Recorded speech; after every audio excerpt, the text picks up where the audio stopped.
AP రాజకీయాల్లో కీలక పరిణామాలు చోటు చేసుకుంటున్నాయి. కూటమిలో కొనసాగుతూనే 3 పార్టీలు సొంతంగా బలం పెంచుకోవడం పైన ఫోకస్ చేస్తున్నాయి. కీలక నిర్ణయాలు అమలు చేస్తున్నాయి. బీజేపీ, జనసేన ఎమ్మెల్యేలు ఉన్న నియోజకవర్గాల్లో పార్టీ బలోపేతంపై టీడీపీ అధిష్టానం దృష్టి సారించింది. చంద్రబాబు కొత్త వ్యూహాలను అమలు చేస్తున్నారు. కీలక కసరత్తులు చేస్తున్నారు. ముఖ్యులకు బాధ్యతలు అప్పగిస్తున్నారు. ఈ మేరకు ఆ నియోజకవర్గాల్లో టీడీపీ నిర్ణయాలు ఆసక్తికరంగా మారుతున్నాయి. టీడీపీ అధినేత చంద్రబాబు మిత్రపక్షాల ఎమ్మెల్యేలుగా ఉన్న నియోజకవర్గాలపైన ఫోకస్ చేశారు. అక్కడ పార్టీ బలోపేతం దిశగా కసరత్తు మొదలుపెట్టారు.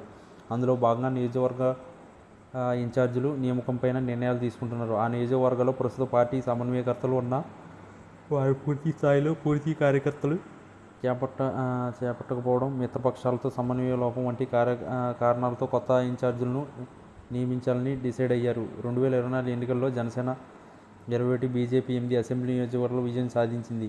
అదేవిధంగా బద్వేలు, అరకు సీట్లో బీజేపీ ఓడిపోయింది.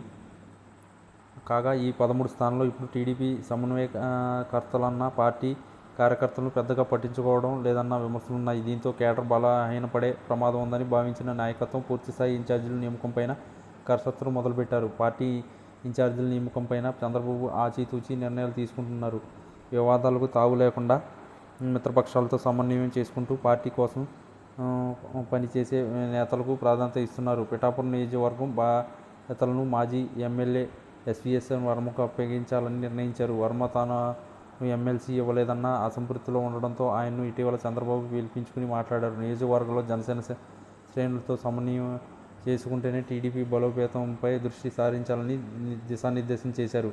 ఇక జనసేన ఎమ్మెల్యేలు ఉన్న కాకినాడ రూరల్లో ప్రస్తుతం సమన్వయకర్తగా పిల్లి అనంతలక్ష్మి, సహాయ సమన్వయకర్తగా కటకశెట్టి బాబీ ఉన్నారు. పిల్లి వర్మపై స్థానికంగా టీడీపీ శ్రేణుల్లో వ్యతిరేకత ఉందని, దీంతో బాబీకి బాధ్యతలు అప్పగించే అవకాశం ఉందని అంటున్నారు.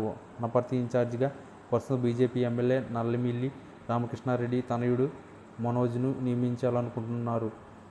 రాజోల్ ఇన్ఛార్జి గుబ్బల శ్రీనివాస్, విజయవాడ పశ్చిమ మాజీ ఎమ్మెల్సీ బొద్ద వెంకన్న, తిరుపతి సుగుణమ్మ, అవనిగడ్డలో గొబ్బాబ గోవర్ధన్కు బాధ్యతలు అప్పగించే అవకాశం ఉందని సమాచారం. మిగిలిన నియోజకవర్గాల్లోనూ త్వరలోనే ఇన్ఛార్జీలను ఖరారు చేసే అవకాశం కనిపిస్తుంది.